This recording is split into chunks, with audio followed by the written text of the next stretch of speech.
Welcome. In front of me I have Smartwatch DT93 and I'm gonna show you how to unpair this watch from an iPhone. First we need to open the FitCloud Pro application on our iPhone. In the app we need to tap on the device icon. Here on this page scroll all the way down, tap on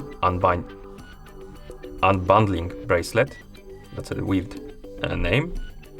Tap on it, then tap on confirm.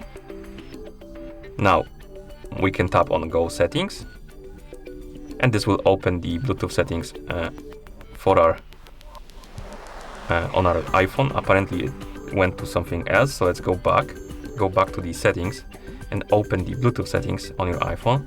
And here you should see the H Smartwatch 2CB on the list.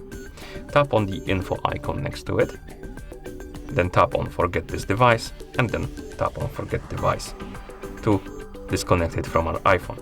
And at this point, the watch is unpaired from our iPhone. Thank you for watching. If you found this video helpful, please consider subscribing to our channel and leaving the like on the video.